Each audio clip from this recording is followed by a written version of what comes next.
wonderful. Fantastic. Thanks. Okay, I guess I'm back. That was really stupid. Welcome back. Sorry, Dark Volt.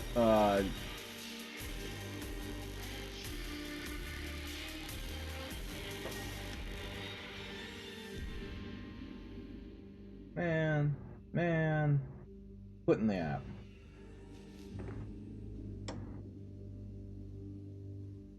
Awesome, fantastic. I just gotta remember to completely turn off the VPN, because it keeps doing this. It'll just randomly decide that that's a good movie. I grew up watching that movie and loving that movie. Except for the part where the villain gets eaten by the crows at the end. It was very creepy. It also helped plant the seed for a very long-standing appreciation for John Goodman. Because he is a very funny man. Yep, a murder happened. Good pun. And I didn't even think about that. I'll have to tell that to QB, because she also grew up loving that movie. She has kind of a funny thing where she has a hard time remembering actor names and actress names, but she remembers the parts that they played. So for her, John Goodman is forever Fred Flintstone.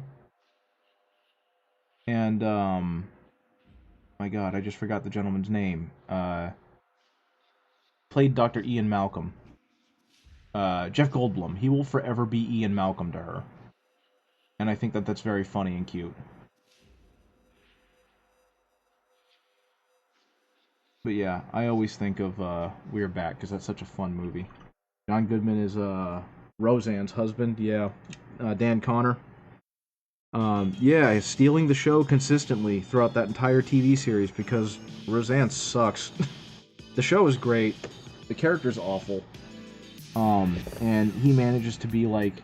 Him and Aunt Jackie managed to be the charismatic glue that hold that show together.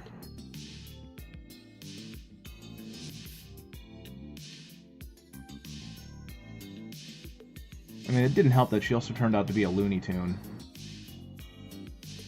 Who started off with like these very leftist views until she made money, and then suddenly she became a hardcore conservative boomer. But that's a whole nother story for a whole nother day. But yeah, for some reason the VPN just decided, you know what'd be really cool? I know you disconnected me, but what if you didn't? And it just turned itself back on, and unfortunately the connection becomes remarkably unstable whenever the VPN is on. So hopefully that problem is now fixed. That's not the color I want.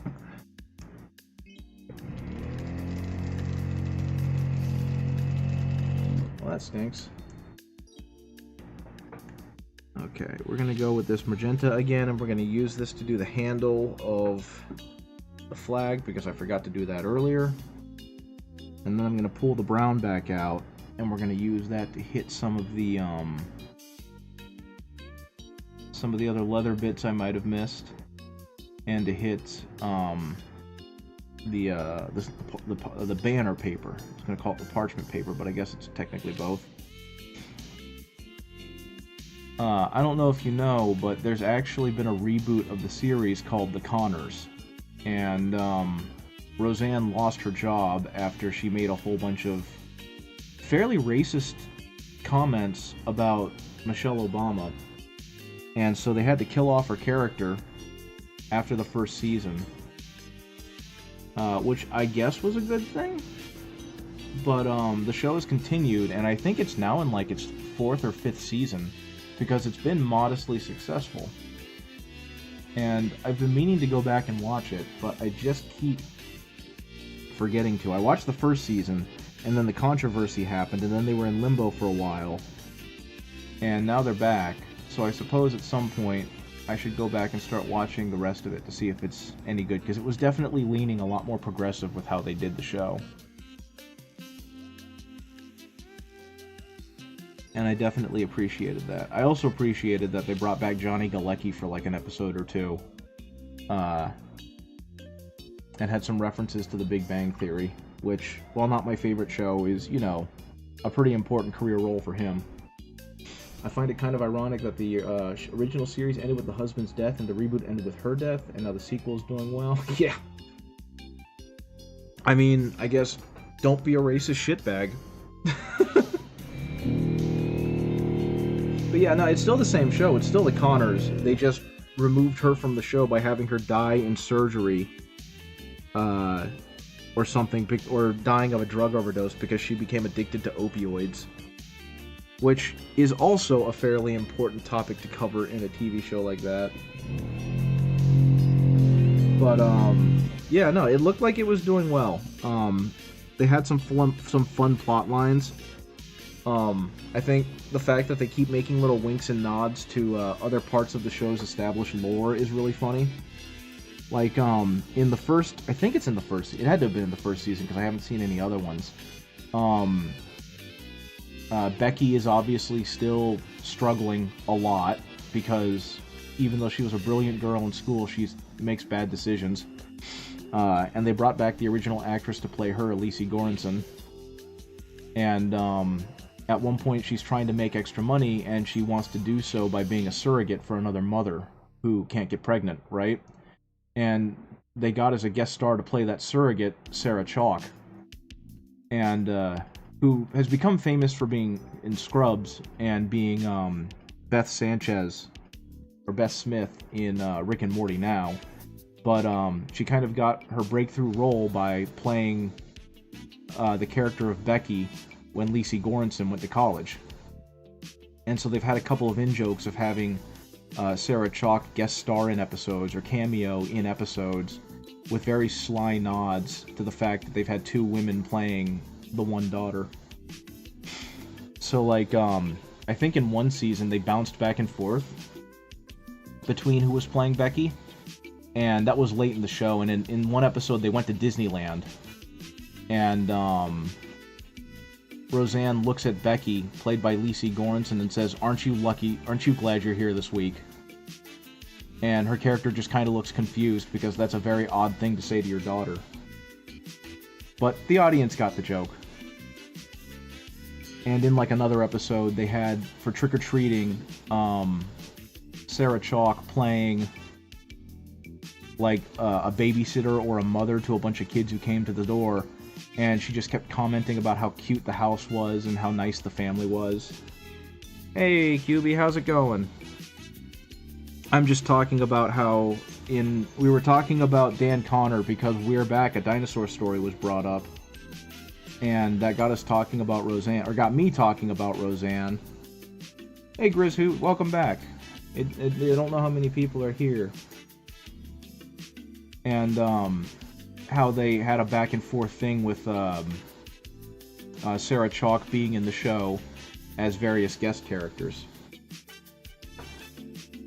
And how in the new seasons of Roseanne, or the Connors, or whatever you want to call it, they brought back Sarah Chalke to play a mother-to-be who was going to use Lacey Goranson's Becky as a surrogate, to once again have a nod back to her role as a stand-in Becky. I wore it a VHS, I think. I lent it to someone and they never gave it back. That sounds like you created an excuse to buy a brand new VHS of it to me. Okay, I think that's it with the brown. I think what I need to do now is hit the microphone with my hand and then go back to doing finer detail work with, like, these maroon handles. You do have it on DVD. We've got it in the house somewhere, don't we? I forget. Yeah. We'll have to watch that movie again sometime. Oh, and Darkvolt came up with a really good pun. You know how at the end of the movie the villain gets set upon by a bunch of crows who then, like, consume him and whatnot? Well, if you really think about it, there was a murder. Ah! You have a plush of the pterodactyl. He was murdered by crows! You have a plush from the pterodactyl from the movie? That's awesome. I have 0 merchandise of that movie. I think I rented the video game from Blockbuster once, and I did not play it much because I was bad at it. Either that, or I remember seeing the commercials for it and wanting it, but never being able to get it. These are things I do not have a strong recollection of because I was 5, or 8, or however old I was.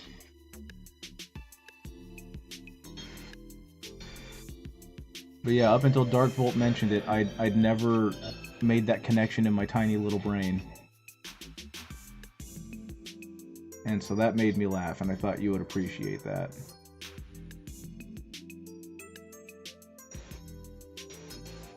Okay. I still quote the "oh, the things I've stepped on" line. That's good. That's really funny. My brain's potatoing. What are you working on? I love it when there are puns that are not even in the dialogue. Yeah, that's peak tier storytelling as far as I'm concerned. When you can get puns, like visual puns across or non-verbal puns, then you're doing a good job, and you deserve praise. Like, my favorite joke from Wreck-It Ralph, they verbalized the joke, because of course they did, but my favorite joke from Wreck-It Ralph is when King Candy is, like, trying to convince Ralph to calm down, and he, like, puts on a pair of glasses, and is like, "You wouldn't hit a man with glasses, would you?" And then Ralph just takes the glasses off his head and whacks him with it. He goes, "Oh, you hit a man with glasses. Very smart. Very clever." And that made me laugh harder than it should have.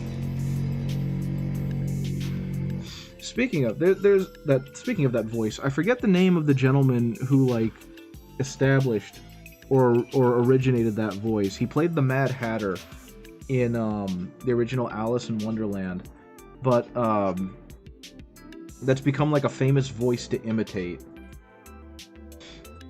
Spoilers, gosh, sorry. He played the Mad Hatter in Alice in Wonderland, and he did his iconic voice for that role, and it's kind of become a famous one in Disney. But there's a D&D campaign that I'm seeing a lot of shorts for, and I don't know if you guys are, but they have a character named Chuckles the Clown. Ed Wynn, that sounds right. Named Chuckles the Clown, and he's like a main party member in their Spelljammer campaign, and then he's a guest character in their other more fantasy-based campaign. And the person playing Chuckles the Clown is continually doing the Ed Wynn voice, and just doing and saying the most unhinged shit.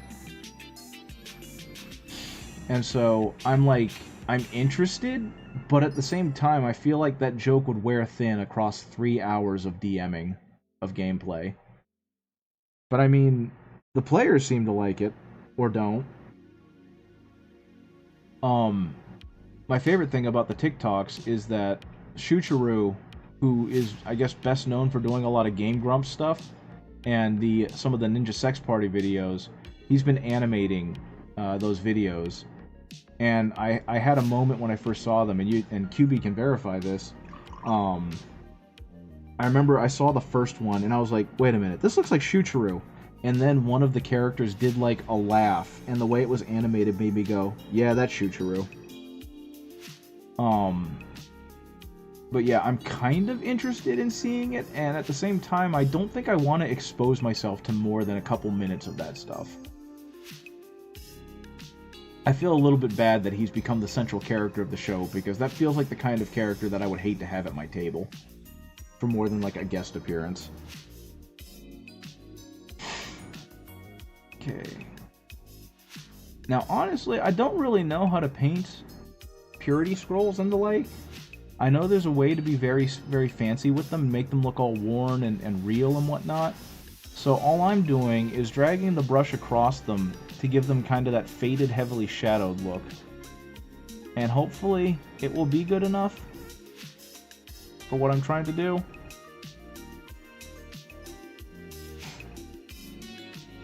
But yeah, Spelljammer is a weird D&D setting for me. I guess I get it, but it's like fantasy sci-fi space. And I guess I'd need to read like a campaign book to see the appeal for that, because that's an odd combination. I say as I play Warhammer. But I don't know. I'll have to do some more research into it, I guess. I don't know, have you guys ever played in a Spelljammer campaign?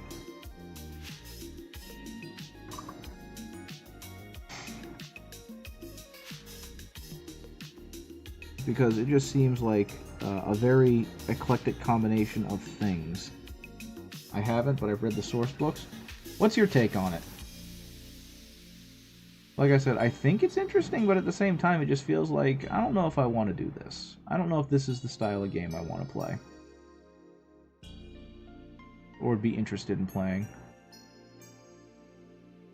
Something I did think was kind of cool is that one of the better-known miniature printer people, they did a Kickstarter where the goal was to get a fully rendered, fully explorable Nautiloid ship.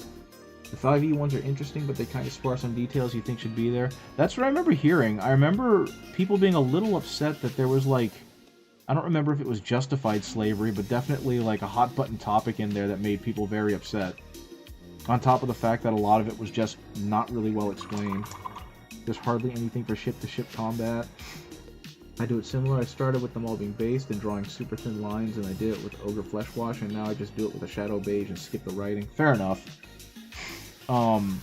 Normally, I just go ahead and paint these with this bone color, and then hit them with a wash, and then put the writing on them.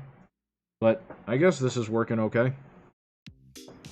Next, I think, is the plumes, which is something I meant to do a minute ago and forgot, because I'm kind of bouncing around now. Yeah, I don't really want to support Wizards of the Coast right now.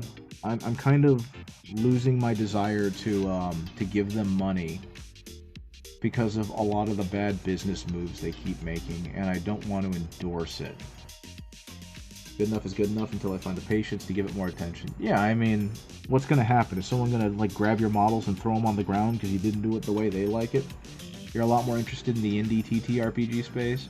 Yeah, and I honestly think stuff like Kickstarter and Indiegogo and whatever else has turned the internet into, like, a playground of interesting ideas. And, you know, people who want the stuff getting to fund it. I do still kind of hate that it's a popularity contest to get stuff made, but I feel like it's a lot more egalitarian than just hoping that a 5th edition source book doesn't use AI art or doesn't have something horrifically problematic in it. But that me. Yeah, the painting police, right?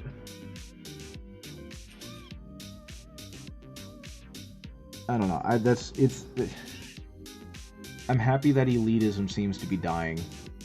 Like, I watched the Fallout TV show last night with QB, and we only watched the first episode because I'd like to savor it a bit. Not sure if you're familiar with Map Crow, but he did a Kickstarter for a cool book coming out with interesting monsters and art. I feel like I've heard of Map Crow, but it was more in passing, so I don't know specifically. If you'd like to drop their Kickstarter in the chat, I'll definitely check it out in a second. Like, I haven't had a whole lot of time to really dedicate to D&D, and I haven't had a whole lot of spoons to dedicate to D&D. Matt Crow showed up in the Doix's stream a few times. That might be it. That might be where the name sounds familiar. Were they doing the animal-themed one? The Kickstarter's over, but the book will be coming out soon. Cool. And see, that stuff getting made makes me happy. Even if it's not for me, the fact that there are people out there that it can be for and will make their lives happier is a good. He's got awesome videos on YouTube for building better monsters and map drawing and stuff. That's neat. The last people I really watched on that stuff was the Dungeon Dudes. And I kind of stopped once I kind of fell out of 5th edition. Map Crow usually does hand-drawn maps, nice style. That's really neat. Having a good map and having good spatial understanding of where your stuff is really helps for fleshing out a world. Okay, let's hit this down here.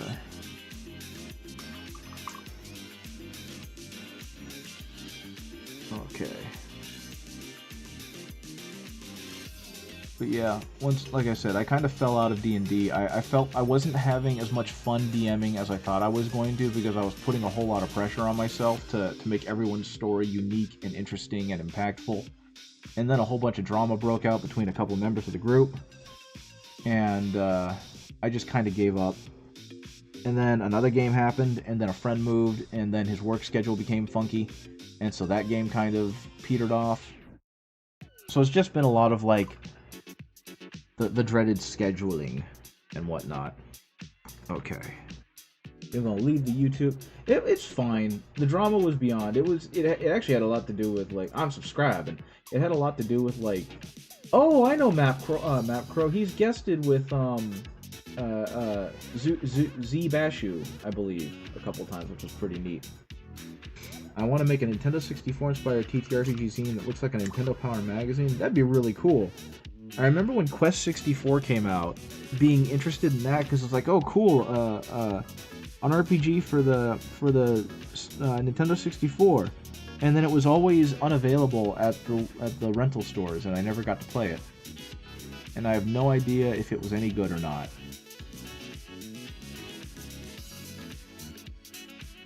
But it was at least a neat idea. Okay.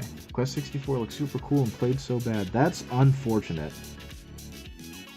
The only things I remember were that the commercial made it look good and interesting, and it was always weird that at the end of the commercial they had, like, a quick pan around of a lady in a dress and a woman's voice going, ooh! Because it just felt so jarring and out of taste to the rest of the video. It's like, here's this game that does cool things, and also, here's a pretty lady in a scanty dress.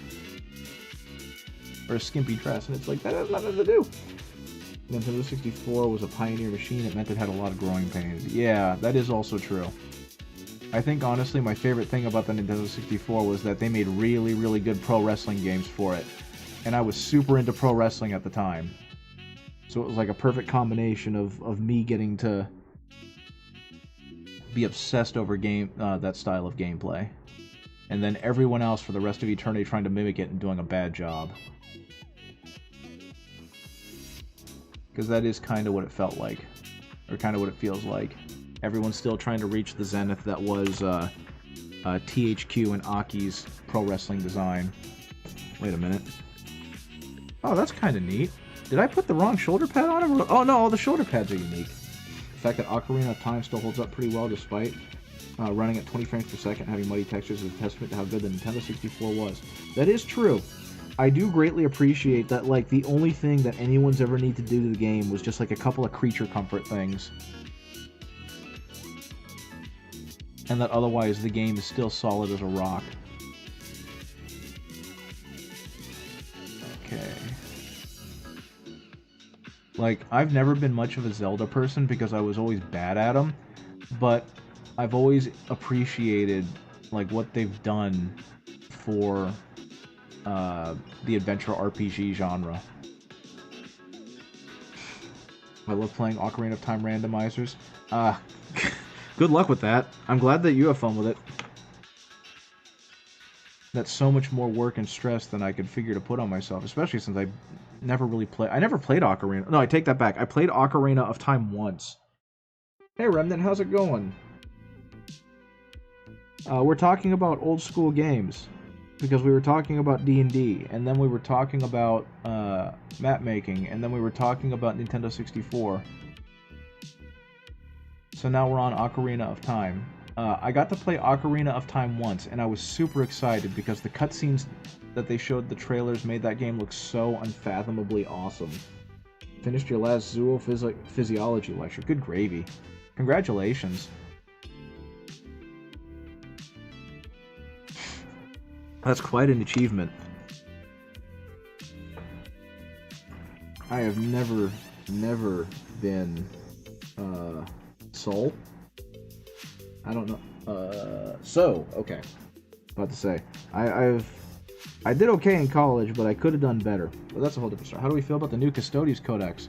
I don't know, because I haven't played, like, a lot of 10th edition. From what it seems like everyone's mad at it. But it seems like everyone's mad at every codex that comes out unless their army immediately becomes the best army in the game.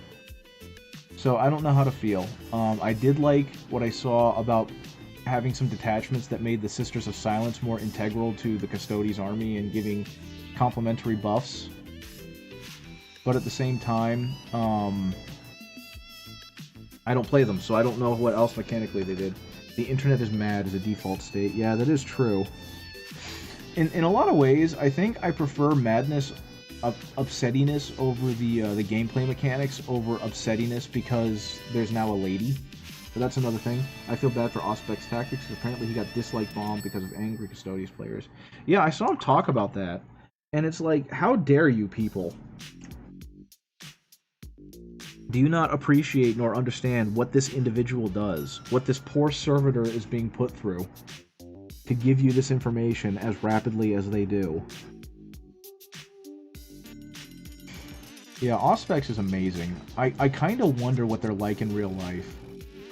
I wonder if they actually are a servitor that's been hooked into their computer, or if there's a real person under there that, I mean, it seems like there is, because he definitely does things. He talks about painting up his armies and whatnot, and he seems to be a pretty darn good painter on top of it. Like, I remember him talking about how he had a single delay of video because he got COVID, and then his computer got lost, and a bunch of other things all happened at once, and that caused him to be unable to post a new video. And it's just like, please calm down. I promise you, we'll be okay if you don't have a video for a day. But he almost took it as like a personal slight to himself that he was unable to put out a video once because 3 different illnesses all hit him at the same time. Yeah. One time I told QB that his video was late, and she went, "Is he okay?" Yeah, because he tends to put out like 4 or 5 of them every day, it feels like. It's the same idiots who flame developers for game decisions made by executives that the devs have no control over. Well, it's kind of like how more recently there's been a push to credit artists in their work, and people realizing that Games Workshop doesn't do that. And it's like, why wouldn't Games Workshop do that? And it's because when one of the codexes came out, I think it was the Necron Codex, many editions back, I heard a rumor that someone drove their car into the car of the person who wrote the codex. Like, they found out where they lived and saw them and just decided to T-bone them. We, the viewers, will be fine, but the algorithm may be upset. Yeah, that is true. And that's the worst part. It's like, leave the person alone. Person needs to be in a psych ward. I'm pretty sure that they got off with a pretty hefty fine and whatnot. And possibly imprisonment, because it was, you know, physical assault with attempt to murder. But yeah, it's just like, it's a game. Calm down. That's such an incredible level of entitlement. You know what happened when my Magic deck stopped being a viable one in Modern? I stopped playing Magic. I'll probably go back to it eventually, but I'm not going to go find the executives at Wizards of the Coast and do bad things to them.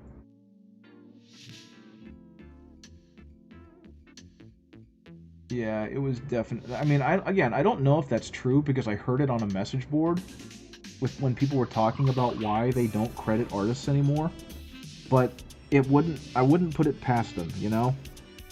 Especially given with how the current environment is and how much worse it's gotten. So, my big hope is that that stuff doesn't happen anymore, but I don't know. The internet's getting worse in some ways. Well, at least the bad parts of it are getting louder. Because people are feeling entitled to scream their opinion. You know what my opinion is? That purple looks really, really good against the gold on these Custodes. I really dig how this is going to look.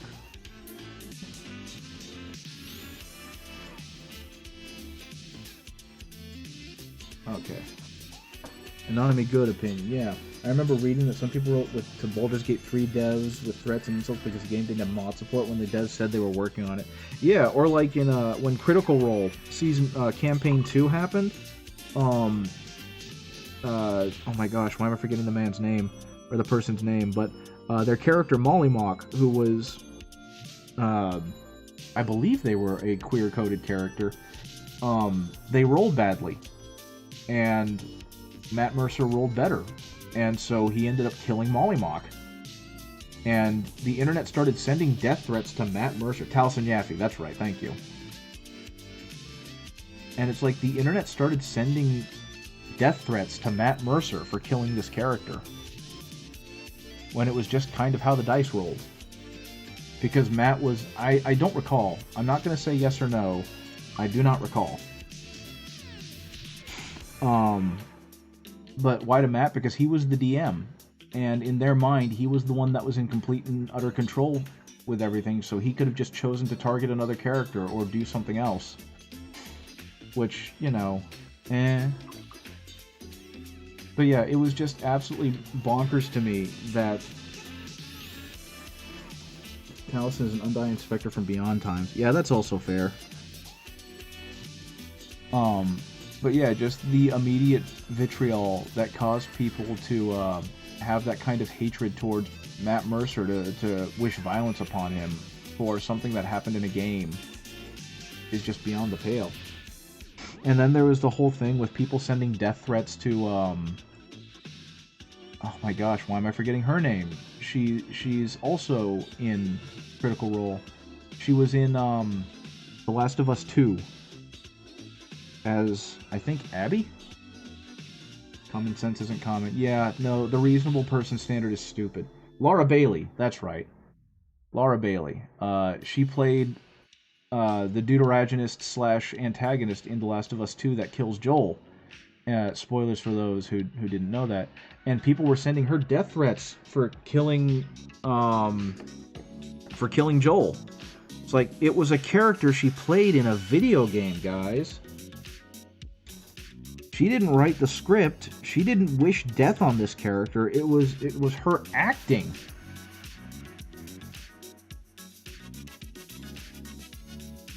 Like, again, I get that there's an emotional connection to these characters, but it's a game. I don't know. It may, and I'm gonna make this about me for a second. As a pro wrestling fan, watching people get mad enough to wish death on other people because of things in fiction is very confusing to me, because it feels like these are the same people who have spent the last 30 years telling everyone who is a fan of pro wrestling, why do you watch that? It's all fake. Like, we know. That's part of the fun. But now it's starting to become, why do you watch that? It's all fake. Now, excuse me while I send death threats to this writer or actor because they did a thing I didn't like.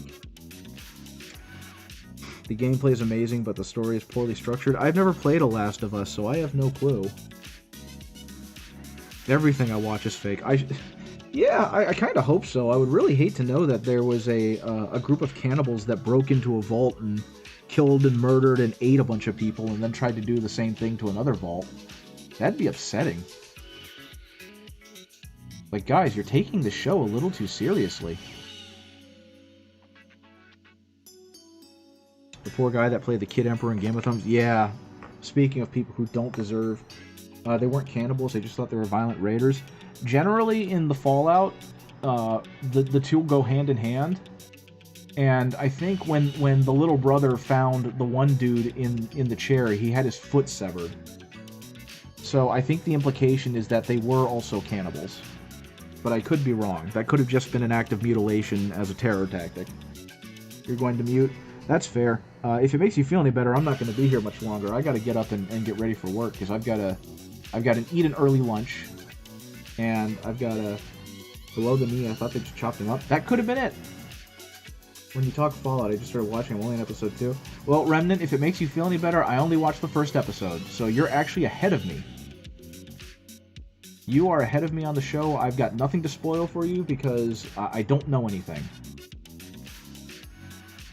All I know is that the main character says okie dokie. Beyond that, I have no idea. We're pacing ourselves because I'm watching the show because people said the show was good, and I've loved Fallout since I was like 12. And I don't like the Bethesda Fallouts, but I'm interested in seeing a really faithful reproduction of a franchise that I used to really like. So, even though it's a reproduction of a version of the franchise that I'm not overly fond of, I'm still happy to see it being made faithfully because it gives me hope that other IPs that I enjoy have the same opportunity. You're watching with bated breath on the BioShock movie. Oh, I can't wait for that to come out. I can't wait to see what kind of idiocy comes out of that. I think they're getting to a point where it's harder for them to do so because they're realizing how much fan engagement is couched on those things being good. You know what I mean? Like they're realizing that you can't just make a movie or a new IP off of a previous IP and hope that people like it because it's got the name recognition. Apparently, Mappa canned the sequel to Yuri on Ice, and I'm not surprised and only a tiny bit disappointed. That's unfortunate. You have a Bioshock tattoo filling the entire front of your forearm. That is impressive. At one point, when I was in slightly better physical shape, I wanted to get a tattoo. It was going to be one of the most basic bitch ones that you can get as a dude, but I was really into the boxing I was doing. And one of the big things about boxing is having a good jab. Yeah, right. What do you mean you can't just make a movie about Polly Pocket and make bank? Barbie did it. It appears the coin has finally dropped for Hollywood executives that adapting a franchise is more than just slapping a name on something else's original story. That is true. Not a tribal tattoo. I think tribal tattoos are silly, but that's a personal preference. But like in boxing, you control the game with the jab. Like your lead hand is your important hand, and you set everything up off of the lead hand. So I spent a lot of time, despite having a gimpy shoulder, trying to make sure that my jab, my left hand, had a lot of snap and power to it. And I have a bad shoulder, so that's very difficult for me because I'm stubborn and I refuse to rehab it properly. And so what I wanted to do was get like a sleeve tattoo of koi swimming up a river, going from the shoulder down to the elbow, because I really like the look of that tattoo. I don't think tribal tattoos should be on anyone that isn't part of a Polynesian tribe. And also, my name isn't Chad, so I can't do that. Okay, I got her hair done-ish. I just wanted to add a little bit of a purple tint to that. And I think... Oh yeah, I probably ought to do the cape. That's the part I keep looking at and forgetting to do. So, on to the cape. The cape is also going to be a beautiful deep purple. And we'll see what that can do. And honestly, QB, you would reserve every right to judge me, because I don't like them to begin with, so if I were to ever get one, just grab the shotgun, because I'm probably a cryptid who is trying to co-opt original Henry's appearance. Hey Montravon, how's it going? Congrats on your new printer, the results look really nice. At some point I'm going to make a Custodes army, I love their ornamented armor. Well, get the combat patrol and you're halfway there.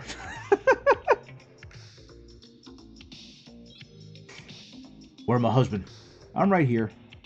I'm downstairs painting Custodes, painting them Order of the Aquilin Shield, or yeah, Host of the Aquilin Shield, because I really like the purple and gold, and I love the lore behind them, where they find someone of incredible importance and then just follow them around.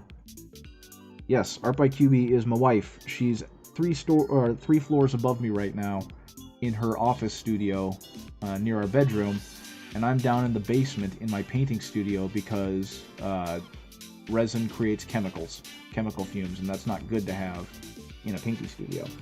Well, 2 stories, I'm sorry. Work another 2 hours then weekend. I haven't even started my day yet. I have to start getting ready for work in about 10 minutes. You have a 2-bedroom apartment.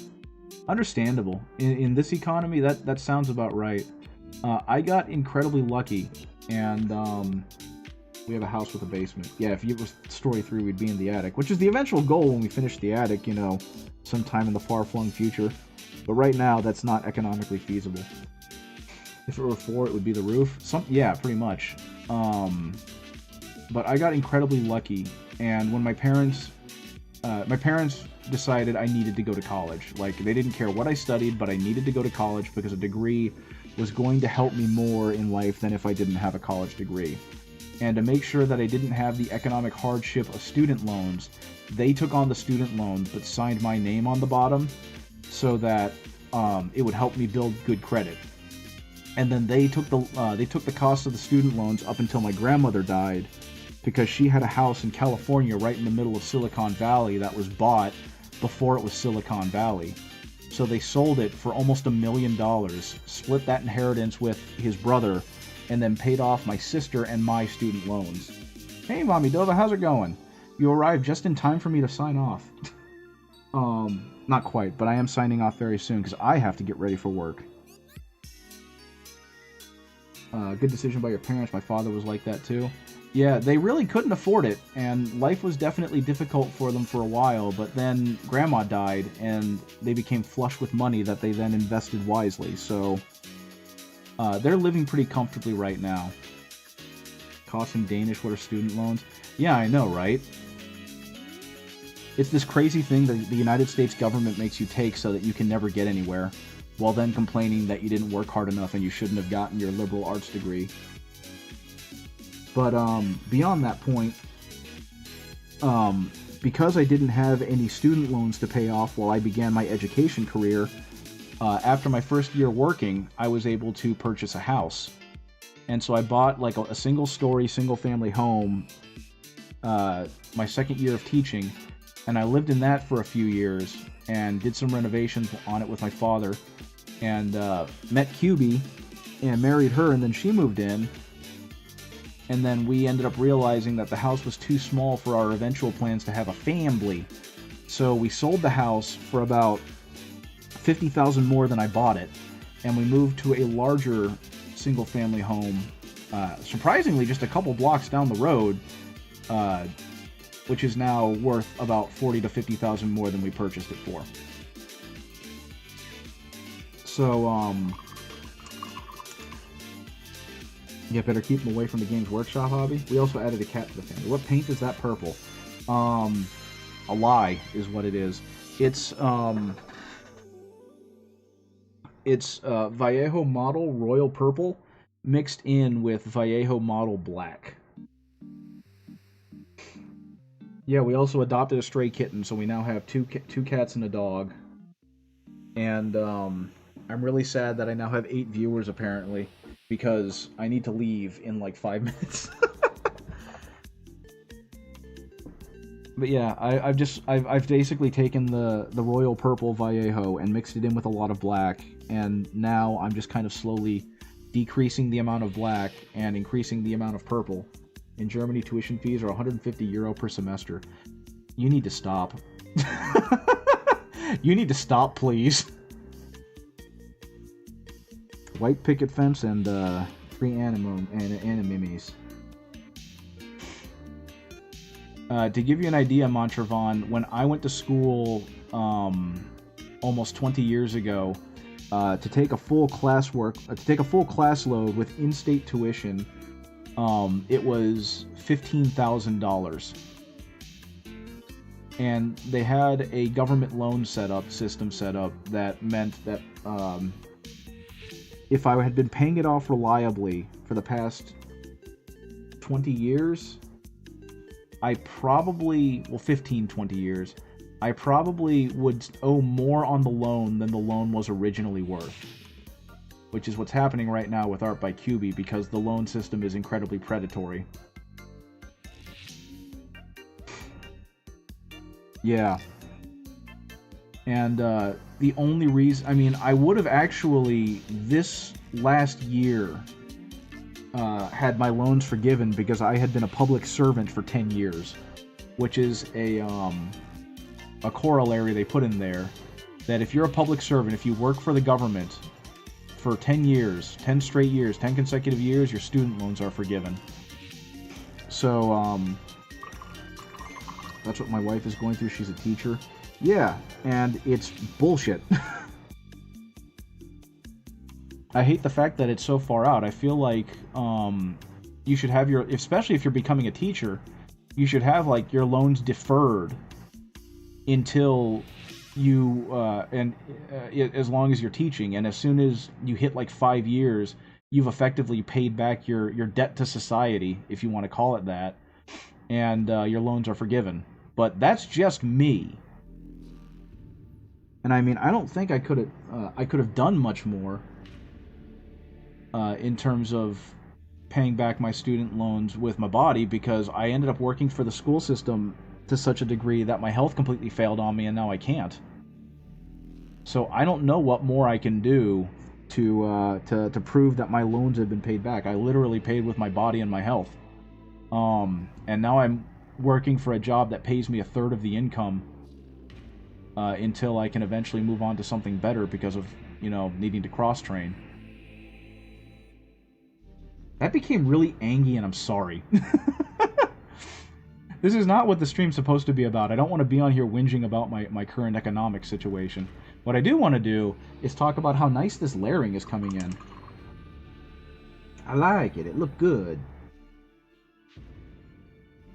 Yeah, frustration does happen, but, and I understand that it's healthy to, like, express your frustration and not retain it, but I also feel like, the stream's meant to be for generally good vibes, and I'd rather have a stream be known for good vibes than for being known because Ben Repaints complains about the American school system. Thank you, guys. I appreciate it. You should send more of that love to QB, though. She's the one that's still paying off her student loan debts because the government is stupid and refuses to pass any kind of forgiveness. They have been working on it, but there's a part of the government that's like, no, they signed on these debts, and so they need to learn responsibly, while they embezzle a ton of money and get more money from special interest groups and forgive PPE loans and bail out banks and all that other stuff. I wonder why we don't see people as a corporation. But that's just me. Benry complaints. Should just make that a thing. I need to, you can have one complaint as a treat. I'm going to do more to highlight this, but I really like how the blendies are working on this. And actually, I'm at the point now where I can go ahead and put her head on there. So I'm going to carefully extract her head, hopefully not ruin the paint, and then glue it on, and we'll see how this looks. And then I think I'm going to have to call it. Now, to be extra careful so my hand oils don't rub the paint off,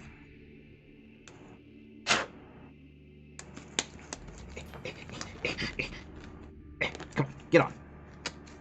Line up the fingers. Yeah! There we go. Oh, that popped off a whole lot easier than I expected. Now the next step is going to be to flatten out the neck nub.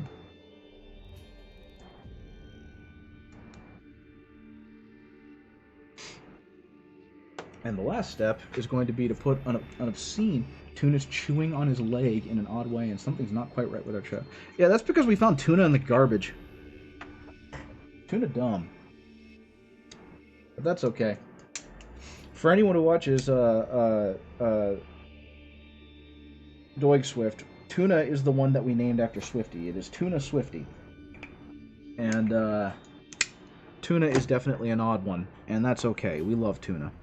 Oh yeah, I also probably ought to pry out the... I put, like, poster tack in the torso, and I think it might be stuck in there now, and I'm about to find out and hope I don't ruin my paint job. Okay, no, the inside still looks pretty pliable. So that's a positive, I suppose. Yeah, Tuna Swifty's cute as hell, but Tuna Swifty also dumb. I did have a moment this morning, QB, where I was trying to walk away from his little feeding area, and he decided that was the perfect time to put his foot where mine was going, and so I stepped on him, and he was not happy about that. I usually use a blob of blue tack to pull out more blue tack. Not a bad idea, but this is a 5-year-old poster putty. I don't know if it would work, so I just used a craft knife. So I don't plan on removing these ever again. So So we're going to go ahead... Come on. I'm going to go ahead and put a huge old glob of super glue on there. He'll live, maybe. Yeah, that's fair. And we're going to put that back on there. And I'm just going to fudge the blade because I completely forgot about that. Put a little glob on there. And then take Our Lady's head. And let's see if I can do this.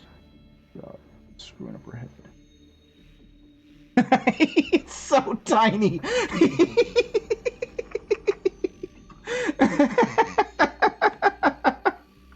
Oh my goodness! She has a tiny head! I think it fits because helmet-wise it would fit inside the helmet. But my goodness, it's so tiny! That's something else I love about the huge armor of 40k, is just how wildly small some of the heads look in the armor. Yeah, I think that actually turned out pretty good. I'm pretty happy with how this looks. I need to repaint the legs a little bit because I don't think they got enough of the wash on them. But I'll have to do that another day. I'm running out of time. So yeah, I'm gonna clean up my palette just a little bit when I probably should just throw away the paper.